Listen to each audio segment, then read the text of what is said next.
Hi అండి. Welcome to my channel. ఈరోజు మన రెసిపీ వచ్చేసి కందనకాయలు, గుండెకాయలు ఫ్రై అయితే చేస్తున్నానండి. ఎలా చేసుకోవాలో చూసేద్దాం వచ్చేయండి.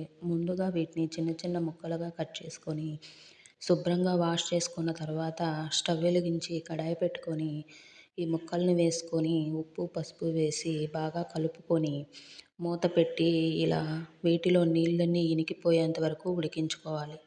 తరువాత స్టవ్ వెలిగించి ఆయిల్ వేసుకొని ఆయిల్ హీట్ అయ్యాక ఉల్లిపాయలు, పచ్చిమిరపకాయలు వేసుకొని అవి కొంచెం ఫ్రై అయిన తర్వాత 2 టేబుల్ స్పూన్స్ అల్లం వెల్లుల్లి పేస్ట్ వేసుకొని అల్లం వెల్లుల్లి పేస్ట్ పచ్చివాసన పోయేంత వరకు ఫ్రై చేసుకోవాలి.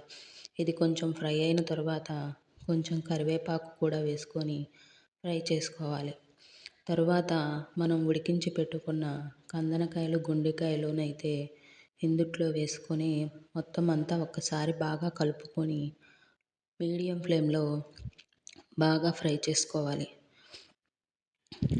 ఇది కంప్లీట్గా నా స్టైల్ అండి. నచ్చితే ఒక్కసారి ట్రై చేయండి. ఇలా మధ్య మధ్యలో కలుపుకుంటూ వీటిని బాగా ఫ్రై చేసుకోవాలి.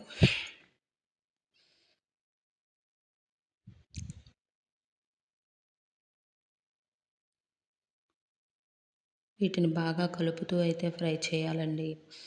ఇవి ఫ్రై అవ్వటానికైతే చాలా టైం అయితే పడుతుంది. కానీ ఫ్లేమ్ని మీడియం ఫ్లేమ్లో పెట్టి ఫ్రై చేసుకుంటే వీటి టేస్ట్ అయితే బాగుంటుంది. ఇలా అయితే బాగా ఫ్రై అయిన తర్వాత మీ కారానికి తగ్గట్టు కారం వేసుకొని కొంచెం ధనియాల పొడి వేసుకొని 1/2 table spoon chicken masala, 1/2 table spoon garam masala కూడా వేసుకొని మొత్తం ఒక్కసారి అంతా బాగా కలుపుకోవాలండి.